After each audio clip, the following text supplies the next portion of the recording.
You're not special. When I was a kid, there's this Quest program in elementary school where you take this test. It's a gifted test, and they tell you if you are what felt like a genius or deserve to be in higher education classes. This is like elementary school, right? Took this test twice, missed it by 1 or 2 points. Several of my friends passed this test and then started going to these special classes where they learned all of these amazing things, had all these fun activities, and I felt like I wasn't special. Fast forward, elementary, middle school, high school, average grades, college, average grades. But there's one class that I took that I fell in love with, psychology. For the first time ever, A, like A plus, almost 100%. Loved psychology. For the first time, I found something that I was passionate about that I felt like it wasn't something that broke through what I thought I had to be labeled as, which is not special, right? And so love psychology, love thinking about thinking.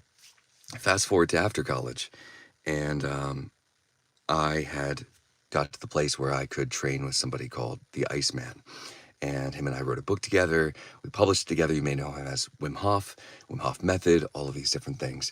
And it created this, it broke me free from this mindset of I'm not special. Now, it wasn't because of that one test that I felt like my whole life I wasn't special. And maybe you have felt like you weren't special because of a test that you failed or a job that you couldn't get, or maybe somebody told you that you weren't special. And we don't necessarily have to live by the labels that we go by. So even though I was labeled as somebody that wasn't special in the beginning, God has given me a space where I could write a book and travel across the world and train people how to stay warm in cold temperatures, all of these different things.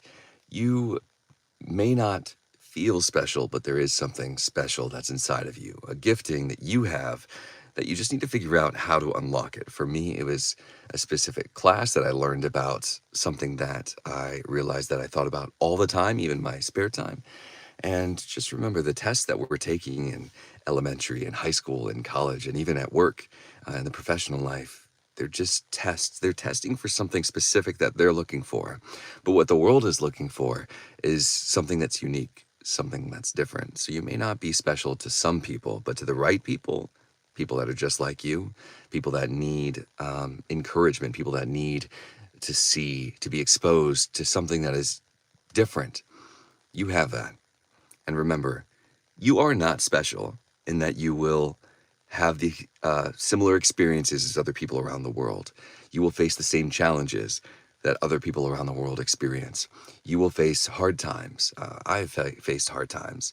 But there is something special inside of you so that when you're facing the same circumstances as other people or similar circumstances, something can break through when you decide that you can overcome it. So regardless of what you're facing in this season, I encourage you, listen to the people around you and how they are encouraging you. For example, for a while, people said to me, something about your voice, it's just very calming. You should read audiobooks. You should do a podcast. You should do videos.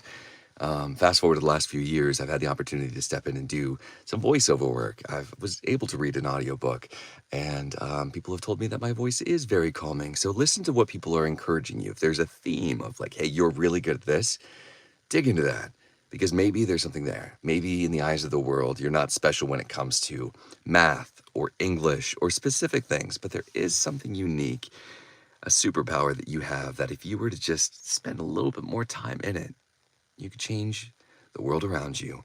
And through determination and just taking steps of faith and steps forward, you could change somebody else's world by the way that you decide to live today. So with that, I hope you have a great rest of your day.